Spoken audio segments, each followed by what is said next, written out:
Jauniausi naujų įmonių įkūrėjai dega nekantrumu sukūrę naują prekę ar paslaugą, pateikti ją į rinką. Tačiau dažnai norai susiduria su problema, kaip nustatyti tinkamą kainą savo produktui, kad jis būtų populiarus ir teikti ekonominę naudą. Taigi, laba diena, aš esu Vitalijus Šauliovas ir norėsiu pakalbėti apie kainodaros aspektus, kurie, manau, padės labiau suprasti kainos nustatymo bruožus ir įkainuoti jūsų prekę ar paslaugą. Pirmiausia, reikėtų paaiškinti kainos sąvoką. Remiantis Birutės Leonienės knyga Verslo pradmenys, kainą galima paaiškinti kaip marketingo komplekso elementą, apimantį sprendimus susijusius su kainos nustatymu bei keitimu. Efektyviausiai, kaina naudojama tada, kai ji yra taikoma kartu su kitais marketingo komplekso elementais, preke, paskirstimu, rėmimu. Nustatydami kainą, jūs, kaip įmonės vadovai, pirmiausia turite pasirinkti kainodaros tikslą. Be abejo, reikia įvertinti prekių paklausą ir kaštus. Būtina išskirti savo tiesioginius, netiesioginius konkurentus bei atlikti jų prekių kainų analizę. Taigi, iškyla klausimas, kokie yra kainodaros tikslai?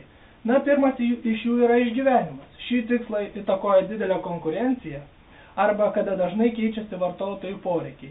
Be abejo, šio tikslo reikia siekti ekonominės krizės laikotarpiu. Taigi, krizės laikotarpiu būsite priversti nustatyti žemas kainas, tikėdamasi geranoriškos pirkėjų reakcijos. Pelno maksimizavimas. Kaip jau iš pavadinimo suprantame, jog šis tikslas nusako tai, jog bus siekiama didžiausio pelno. Tačiau iškyla dilema, kaip to pasiekti. Vienas iš būdų, kaip pasiekti didžiausią pelną yra ši. Jūs turite gaminti prestižinės prekes, kuriams nustatysite prestižinę, tai yra aukštą kainą, o vėliau priviliosite žemesnę kainą. Pardavimo apimties didinimas. Šį tikslą vertėtų daugiau taikyti įmonėms orientuojančioms į gamybą, nes jos turi didesnį potencialą užimti rinką, o rinkos prisotinimas leis ją kontroliuoti bei gauti pastovų pelną. Nereikia pamiršti ir to fakto, kad didelė pardavimo apimtis leis jums sumažinti kaštus. Konkurencingumo išlaikymas. Dauguma pasakytų, jo konkurencingumą puikiausiai galima sukurti nustatant žemesnės kainas nei konkurentų. Tačiau, nustatydami žemesnės kainas, jūs darysite žalą savo, nes mažinsite savo pelną. Todėl verta konkuruoti ir kitais būdais. Siūlyčiau šiuos būdus, pavyzdžiui, modifikuojant savo prekę arba intensyvinant reklamą. Kokybės lyderio pozicijų užėmimas. Šį tikslą taikite tada, kada siekiate, jog jūsų prekės kokybė rinkoje būtų aukščiausia. O tam reikia atlikti daugybę tyrimų, kas labai įtakos jūsų kainą, nes reikės padengti išlaidas.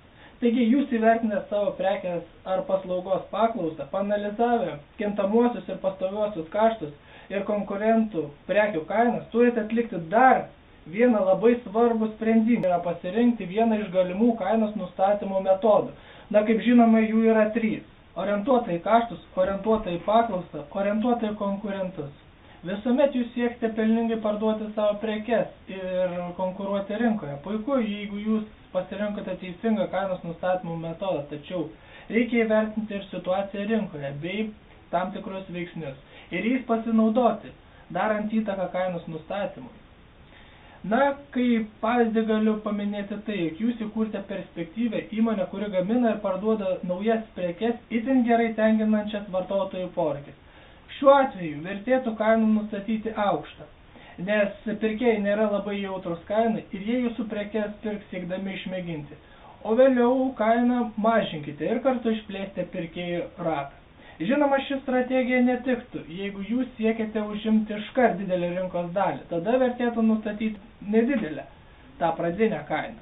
Žinoma, jūs taip pat galite derinti ir kainos ir kokybės strategiją, kurių yra 9, tačiau nepamirškite tai, jo klientai nusipirkę jūsų prekę, kurios kaina aukšta, o kokybė žema, nusivils ją ir blogi atsiliepimai mažins pardavimus.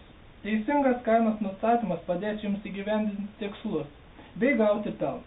Taigi, aš jums pateikiu tik pagrindinę informaciją, kuri gali padėti jums pasiekti puikių rezultatų. Ačiū už dėmesį. Informaciją dėstė Vitalijus Šauliovas. Sėkmės.